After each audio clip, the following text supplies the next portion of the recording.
สบายดีพี่น้องสบายดีช่วง2 โมงปลาย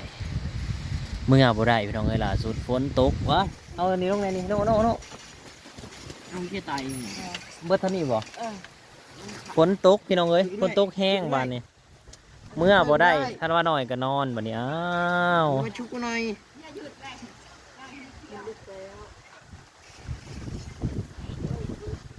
โอ้สติงเบิดเลยแอมร้อยต่อไว้เด้อนี่โอ้จัดหนักแท้เด้อนี่ พี่น้องฝนตกมีเกี่ยวกับทุกคนเลยเพื่อน นอนดึกบ่กลางคืนก็หิวนอนกลางเว้นนี่ แมน อ่า โอ้นี่เดินมาที่นี่ตามนี่มาดูตรงนี้โอ้โหแรงนะปืนเนี่ยแรงจัด ตกจิกจากเลย ส่วนเรื่องขี้โกงเราจะกดออกนะ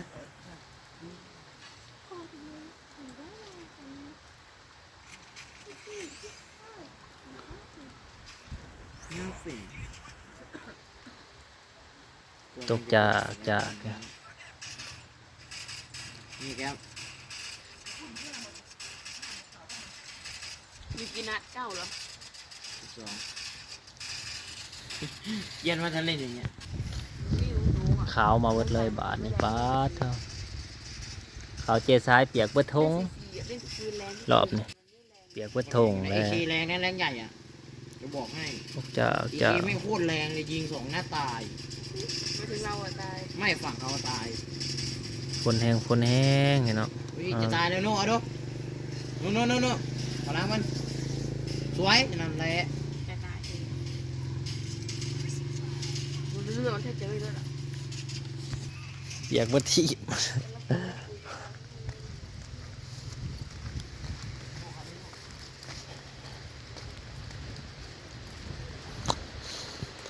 นอนหน่อยกันนอนเอามาพันตื่นอยู่ตกจิก นอนเอาหน่อยรับ สบายดีพี่น้อง เงาบ่ได้ ตกเมื่อยยังบ่ได้เมื่อยอยู่พี่น้องเลย กระปุ่นสีหนาวข้าตะแกงนะ เออ เขาเจ๊เสลกหนาว หนาวเบิดทง ไม่ได้กระปุกแล้วนั่นเอง บ่ได้ดอกบ่รอดกัน เปียกเลยนั่นเอง มันบ่ได้มีแต่มื้อนี้แต่ฝนมันยังหลายมื้อได้ฝนนะ ดูห้วยว่าสิจ่ายเขา วันที่7พุ่นฝนเช้า เอามาคนลงนะรอบบ่ายตรงการหัวคนงานไป101เลย อืม มาเอาในใดเห็นว่ามันมืดมาทางนอกแล้วซาเบานะ โอ้ย ลงอีลีเห็น ฝนยาวที่อยู่แล้วช่วงนี้ ขั้นขั้นเป็นหนานั่นน่ะมันแข็งไว้อยู่อันนี้มันคนนั่นมันกระเปียก บ่ได้ กายหลวงจีเสด็จถึงขอนทงคายบ่ได้อีกได้ขาวนางมีเงินกินแล้วกันคายแต่ห้องงวดก่อนกับคายเลย ใครบ่แรงหมดก่อนนะจะได้สอบหมดก่อนนะ ใช่ทงงอนคายในเงิน60,000อย่างนี้มันนะ 6-7,000อยู่ใน20กว่าสอบไปแล้ว20-30สอบ ค แล้ว น นะ ไม่ได้ไปเหตุกับมันเนาะบ่ไล่ให้มันแล้วก่อน เป็นผู้นี้มึงดูนอนจุ้ยอยู่นี่ อย่าเทมกว่า ว่าตื่นมาบ่ไอ้บ่อยู่อันนี้นายข้างในอยู่ก็ดึงออกแล้วผ่าเถอะนะ อืม ไอ้ได้บ่ไอ้ คนเฮ็ดเสร็จโอ้ย เป็นเจ็บมากินกับคุณกินคนเริ่มเมื่อบ่ได้ เดือน12ก็ยังตกอยู่บ่เศร้าเลย 12 สิเพ่งไงเนาะ ขึ้น12ขึ้น8 ค่ำเดือน12ลอยกระทงอย่างเงี้ยในประมาณวันที่5ที่6บ่ลอยกระทง ไหวนี่สิ ไหวนี่ ไหวได้ พี่เทมอยู่บนหอดแล้ว มาอยู่มาหอด อยู่พังไทยเด้ไปลอยอยู่ไสบ่ได้ลอย ไปเหมือนกัน อืม ไปกับจัดใหญ่ แห่งจัดใหญ่แล้วอยู่ไทยเนาะ ลอยกระทงแล้วก็จับ เทมนะไม่เอาเดี๋ยวไม่เอาเดี๋ยวขึ้นเลย ลอยขึ้นประมาณนี้มันก็มีไฟดาวไหน อืม ห้าก็เคยเขาหอยไว้ในจุดครับ เอาเห็ดหยังไปซอยดาว เขาใหม่เขามีเงินวัน บ้าน เนาะ ละ50 บาท อืม บ้านละ50 บาท4 บาท ตื่นแล้ว เปิดเลยมีตื่นนอนมา ตื่นแล้ว ลม ตื่นแล้วบ่ มารับไป คนรับได้ฉะนั้นก็ตื่นแล้วเห็นตื่นพอดีอิ่มเลยท่านนี้นั่นรับตาปีแล้วสิตื่นมาเบิ่งอะยังมีคนครบอยู่บ่เป็นว่า แล้วก็เมย์ยังอยู่ว่า รับต่อ มาดูมันตกเปียกเสยแล้วพ้นเม็ดน้อยแต่เม็ดถี่เนาะมาดูโหลิ้นเขาเดียวนะลายจัก มันขึ้นต้นลงเลยกบหัวละต้นโต๊ะนี่เลยได้มาสิเขาไม่มองกบ จักมันก็ไปเรื่อยๆมันเกี่ยวออกเกี่ยวเขานะฮะ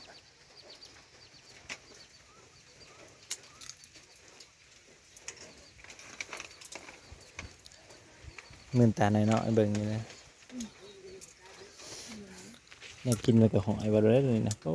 คักอันนี้ มีสัญญาณผลไม้บางมาบอกว่าโง่ว่าผม โอ้ย เจ๊ หลัง ว่าเบะเรามาจองมากินมาได้แบบตัวใหญ่ อืม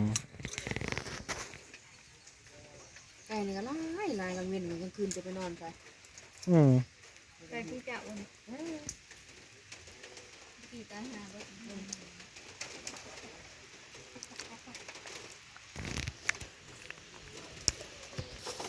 มาซื้อได้ดูไพ่กล่องนุ่มมาซื้อแพงเนี่ยดูไพ่นะ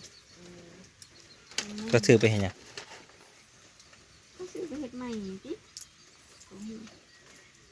กินได้ยังไง กินบ่ ไม่ได้นะ อือหือ ร้านนอกไม่อยู่ เรียบร้อยมึงดูหลัง แข่งขา สวัสดีครับสวยๆ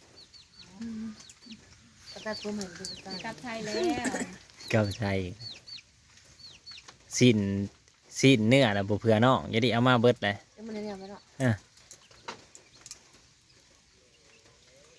เป็นไงทำนี่เนาะเบิดเงินบ่เคยหลาย มันเงินลาย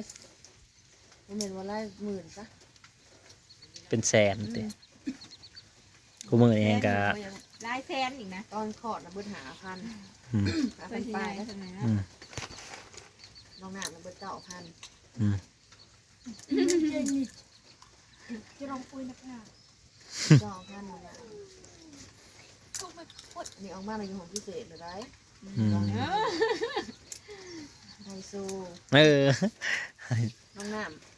ำตอนน้องน้ำเกินนะคะของพิเศษละ1,600ขู่แข้ง คืนหนึ่งนะ อันนี้ขึ้นละ1,000 อืม ต้องขึ้นไป2,000ค่ะมันขอด2,800เนี่ย อยู่ไทย ที่ได้เบิดได้บ้าน5,000 แต่ว่า พิเศษมันก็สิมีแม่ก็กินเท่าเนาะผัดถั่วหมู3 ชั้นนมผลไม้ อืม แต่ว่า ลูกกับพยาบาลอาบให้ได้ห้องสบายได้ของพิเศษเนาะ เนาะเขาจะมาดูแลเลยแบบ คือดูแลดูบ้านเฮาเนาะ เหลือ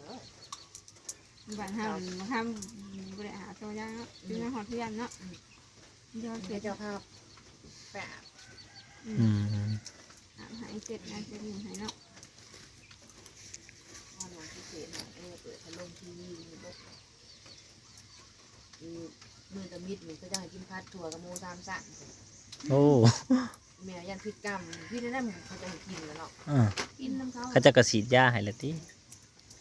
ใส่ยาให้ดี ตัวน้อยๆเด้อคนละหอยกินแล้วเดี๋ยวเขามาให้กิน โอ้ยได้ดังเนาะ ผัดตัว พูดตอนหน้ามันตอนอยู่ในหงธรรมดาดีมันจะบอกหมวด อืม โมก เออ มันโผล่กินบวยไปคนมันกดตะมิดมันได้สีหูเนาะมาเห็นนั่นน่ะอาบน้ำไม่ได้เนาะ อืมเพิ่นว่า โอ้ยเจ็บเพมันก็หายยางเราได้ เห็นบ่อันก่อนจะมีลูกพาไปให้เฮียนนั่นอุ้มดอกอุ้มเด็กล่างอ่ะนี่ทำคอร์สพ่อแม่เขาบอก ต้องให้บีบ2 ขางนี่ได้หูแต่ว่ามือเขาขางนี่ อืม บีบมือมัน มีผู้ยาน้ำเขานะ บีบมือเขามือเขาเนี่ยเยียนโตให้มันจะคือลูกนอนเลย เออ เห็นอยู่ เขาก็ อ่า เขาบริยานว่ามันเขาหูเขายังหายเป็นลูกก็ขยายปอด อืมก็จะห่อค่ะกับปันนอนเนาะก็เดเฮ็ดนะ ลูกกระซ้ำก็ยังมันตกมือหรือว่ามันเนาะ เออ เนาะน้ำก็ยังโอ้โหฉันบื่นๆเลย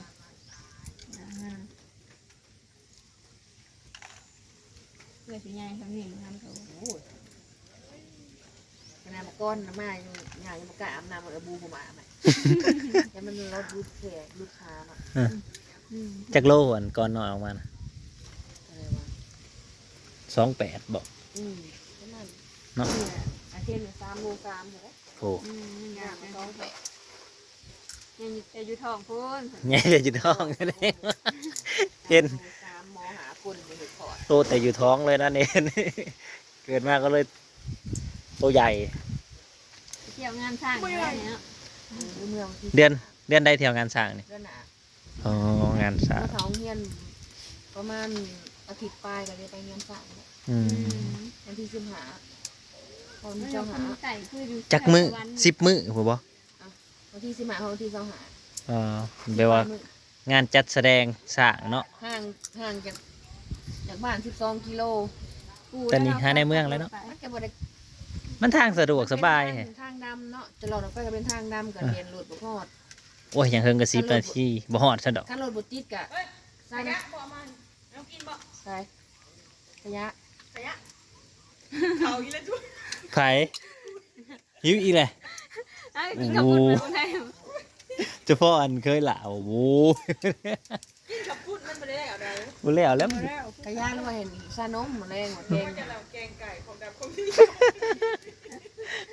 ยิวเต็มตัวมึงไงวะ